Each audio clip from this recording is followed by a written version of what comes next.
अस्सलामुअलैकुम, वेलकम आप सभी का इस नई वीडियो में। तो जैसे आप सभी को पता है कि जेके बोपी ने बीएससी नर्सिंग पैरामेडिकल और टेक्नोलॉजी कोर्सेज राउंड 1 काउंसलिंग की नोटिफिकेशन जारी की है। जिन बच्चों के 45 से लेके 180 तक के मार्क्स हैं वही बच्चे राउंड 1 के लिए यहाँ पे एलिजिबल हैं। राउंड 1 हमारा जो है वो ऑनलाइन मोड में रहने वाला है। इस बीच जिन बच्चों के कम मार्क्स हैं यानी कि 45 के बिलो जिन बच्चों के मार्क्स हैं वो बच्चे काउंसलिंग के लिए तो एलिजिबल नहीं है, लेकिन उनको राउंड 2 होगा या नहीं होगा और उसके अलावा यहाँ पे उनको डायरेक्ट एडमिशन मिल सकता है या नहीं मिल सकता है, क्योंकि इसके बारे में आपके बहुत सारे कमेंट्स और बहुत सारे मैसेजेस आ रहे हैं कि हमारे कम मार्क्स हैं, क्या राउंड 2 होगा, क्या हमें जो है वो डायरेक्ट एडमिशन मिलेगा या नहीं मिलेगा। इस वीडियो में मैं आपके साथ इसी के बारे में बात करूंगा। वीडियो काफ़ी इंपॉर्टेंट रहेगा, वीडियो को पूरा एंड तक देख लेना, चैनल को भी सब्सक्राइब कर देना और उसके अलावा व्हाट्सएप या टेलीग्राम ग्रुप दोनों ज्वाइन कर देना। लिंक दोनों की आपको डिस्क्रिप्शन में मिल जाएगी। तो चलिए वीडियो को शुरू कर ले। तो देख लेते हैं यहाँ पे बोपी बीएससी नर्सिंग पैरामेडिकल और टेक्नोलॉजी कोर्सेज के डायरेक्ट एडमिशन्स के बारे में। तो देखिए आप सभी को पता है कि राउंड 1 आ चुका है। राउंड 1 हमारा 7 अगस्त से लेके 12 अगस्त तक चलने वाला है। उसके बाद लगभग 15 से 20 दिन लगेंगे इस सिलेक्शन लिस्ट को बनाने में। देन सिलेक्शन लिस्ट आते ही आपको लगभग 10 दिन का टाइम दिया जाएगा अपना एडमिशन करने के लिए। देन उसके बाद देखा जाएगा कि सीटें कितनी वैकेंट रही है और कितनी सीट्स यहाँ पे फिलअप हो चुकी हैं। लगभग ये सितंबर के महीने तक चला जाएगा। लगभग 10 से 15 सितंबर तक यहाँ पे राउंड 1 की जो एडमिशन की प्रोसेस है वो कंप्लीट हो जाएगी। उसके बाद अगर सीटें बची होंगी तो राउंड 2 काउंसलिंग का ये करेंगे और अगर सीटें नहीं बची होंगी तो राउंड 2 काउंसलिंग का नहीं होता। लेकिन आपको मैं बताता चलो सीटें मैक्सिमम यहाँ पे वैकेंट रहती हैं राउंड 1 में। गवर्नमेंट में भी वैकेंट रहती हैं और उसके अलावा प्राइवेट में भी वैकेंट रहती हैं काफ़ी सारी सीट्स। और उसके अलावा अगर इन्होंने राउंड 2 काउंसलिंग नहीं किया तो हम करवा लेंगे इनसे राउंड 2 काउंसलिंग का। तो आप उसमें बेफिक्र हो, उसमें टेंशन मत लो। अब राउंड 2 का कट ऑफ कहाँ तक जाएगा, 30 तक जाएगा, 35 तक जाएगा, 40 तक जाएगा, ये तो हम नहीं बता सकते, ये तो बोपी वाले बताएंगे। लेकिन जहाँ तक हमारा मानना है आई थिंक 40-35 के अराउंड यहाँ पे रह सकता है राउंड 2 का कट ऑफ, क्योंकि बच्चे बहुत ज़्यादा हैं।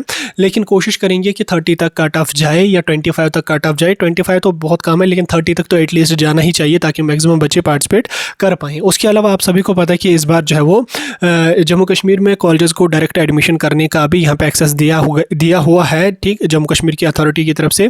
तो अब आप लोगों को ये घबराने की ज़रूरत नहीं है कि राउंड 2 अगर नहीं हुआ तो हम क्या करेंगे, हमारा तो ईयर वेस्ट हो जाएगा। तो इसमें आपको टेंशन लेने की उतनी ज़्यादा ज़रूरत नहीं है। कॉलेजेस खुद से भी आपको एडमिशन दे सकते हैं, लेकिन कॉलेजेस तब एडमिशन देंगे जब बोपी की काउंसलिंग पूरी की पूरी कंप्लीट हो जाएगी। ऐसा नहीं है कि अभी राउंड 1 काउंसलिंग का चल रहा है, आप इसी बीच चले जाओगे कॉलेज में और कर लोगे अपना एडमिशन। वो नहीं देंगे एडमिशन आपको। जब राउंड 1 काउंसलिंग का कंप्लीट हो जाएगा, पूरा प्रोसेस कंप्लीट हो जाएगा, उसके बाद बोपी को अगर राउंड 2 काउंसलिंग का नहीं करना होगा तो आप लोग जो है वो कॉलेज में बात करके अपना एडमिशन कर सकते हैं। लेकिन कॉलेज वाले भी जो है वो एडमिशन नोटिफिकेशन जारी करेंगे जब बोपी की काउंसलिंग कंप्लीट हो जाएगी, एडमिशन प्रोसेस कंप्लीट हो जाएगी। जब उनको कहा जाएगा कि अब फर्दर कोई राउंड काउंसलिंग का नहीं होने वाला है, क्योंकि बोपी वालों को बहुत सारे कोर्सेज की काउंसलिंग करनी है, तो उस टाइम कॉलेज वाले खुद से जो है वो एडमिशन नोटिफिकेशन जारी करेंगे।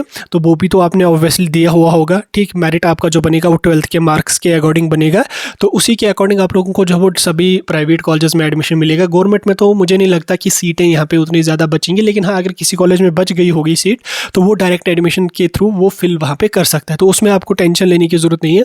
उसमें भी आपको वही उतनी ही फ़ी लगेगी जितने बोपी वाले बच्चों को लगेगी, उतनी ही आपको भी फ़ी लगेगी। ऐसा नहीं कि आपको मैनेजमेंट कोटा में सीट देंगे 3 गुना सीट फ़ी ज़्यादा होगी, ऐसा कुछ भी नहीं है। फ़ी जितनी कॉलेज की है according to state fee regulating committee, उसी के अकॉर्डिंग आपका जो फ़ी होगा वो आपको पे करना पड़ेगा।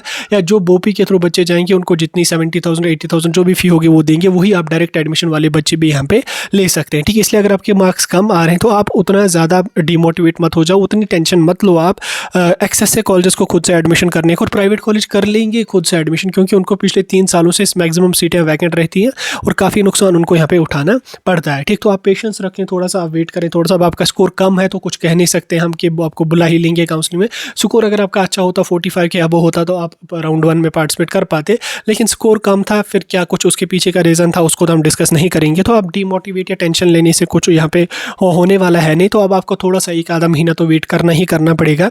बाकी अगर आप चाहो तो आप किसी नियरेस्ट जो भी कॉलेज आपको जिसमें भी एडमिशन करना है, आपको प्राइवेट कॉलेज में जिसमें भी एडमिशन करना है, आप उसमें पहले से ही बात करके रख सकते हो, पहले से ही उनको डॉक्यूमेंट्स वगैरह अपने फॉरवर्ड करके रख सकते हो। बाकी जो है वो ऑफिशियल एडमिशन नोटिफिकेशन जारी करेंगे। उसके बाद आपको कॉलेज की वेबसाइट पे या कहाँ पे भी वो ऑनलाइन एप्लीकेशन फॉर्म इनवाइट करेंगे या ऑफलाइन एप्लीकेशन फॉर्म इनवाइट करेंगे, तो वो आपको उसी टाइम यहाँ पे पता चलेगा। फिलहाल अगर राउंड 2 ना भी होता है तो भी आपको डायरेक्ट एडमिशन के थ्रू एडमिशन मिल सकता है, और अगर हो जाता है तो यहाँ पे अच्छी बात आप लोगों के लिए है। तो अभी आपको राउंड 2 और कम स्कोर वाले बच्चों को डाउट्स क्लियर हुए होंगे। आपके बहुत कमेंट्स और मैसेजेस आ रहे थे, मैंने क्लियर करने की कोशिश की। फिलहाल अगर कोई अदर डाउट है मुझे पूछ सकते हैं, मैं उस पर डिटेल में वीडियो डाल के आप लोगों को समझा